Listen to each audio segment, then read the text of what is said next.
tegur mereka, arahkan mereka kepada arah yang benar, tanpa hati kita merendahkan mereka sedikit pun, karena perbuatan tersebut tidak disenangi oleh Nabi Shallallahu Alaihi Wasallam.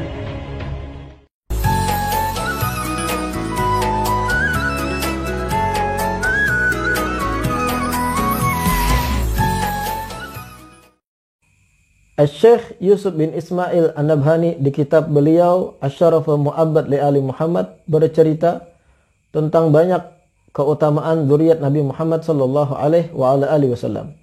Termasuk yang beliau nukil, cerita dahulu di kota Madinah ada seorang syekh yang bernama Syekh Muhammad Al-Farisi. Syekh Muhammad Al-Farisi termasuk tadinya orang-orang yang tidak senang hati dengan Auladul Husain yang ada di Madinah. Tidak senang hati atau benci dengan keturunan Sayyidina Husain yang ada di kota Madinah, dikarenakan ia lihat banyak keturunan Sayyidina Husain di Madinah saat itu, lahiriah yang mereka kerjakan membelakangi atau berselisih dengan ajaran mulia yang dibawa oleh Nabi Muhammad sallallahu alaihi wasallam. Kemudian di malam hari Syekh Muhammad Al-Farisi bermimpi berjumpa Rasulullah sallallahu alaihi wasallam, dan Rasulullah berkata kepada beliau, "Wahai Muhammad Farisi, kenapa gerangan engkau ini tidak senang hati atau benci dengan keturunanku, anak-anakku, auladi," kata Rasulullah. Syekh Muhammad Al-Farisi menjawab, "Tidak sama sekali ya Rasulullah. Sesungguhnya yang aku benci dan tidak senangi adalah perbuatan mereka yang menyalahi dari ajaranmu."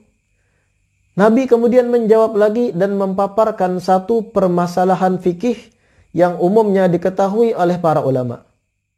Nabi mengatakan, "Wahai Muhammad Al-Farisi, bukankah di dalam ilmu waris anak yang durhaka, sedurhaka apapun perbuatannya terhadap orang tua, tetap ketika orang tuanya wafat, ia mewarisi harta orang tuanya?"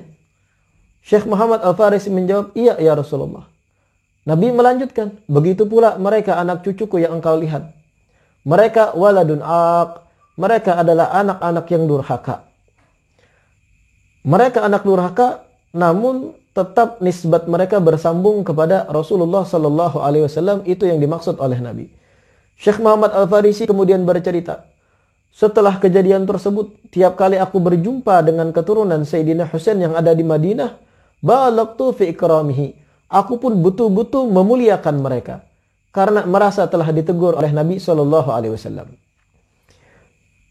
Hikayat ini punya dua pelajaran penting. Pelajaran pertama, wahai para zuriat Nabi sallallahu alaihi wasallam, jangan sekali-kali kita menyelisihi ajaran mulia agama Islam yang dibawa oleh Nabi kita sallallahu alaihi wasallam, karena kita divonis apabila kita menyelisihi Nabi kita Muhammad sallallahu alaihi wasallam, kita divonis sebagai waladun aq, anak yang durhaka.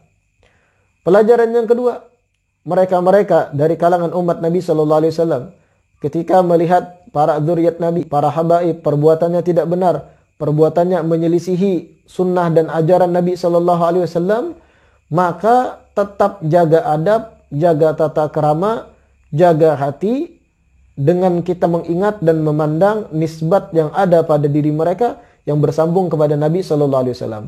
Tegur mereka, arahkan mereka kepada arah yang benar, tanpa hati kita merendahkan mereka sedikit pun, karena perbuatan tersebut tidak disenangi oleh Nabi sallallahu alaihi wasallam.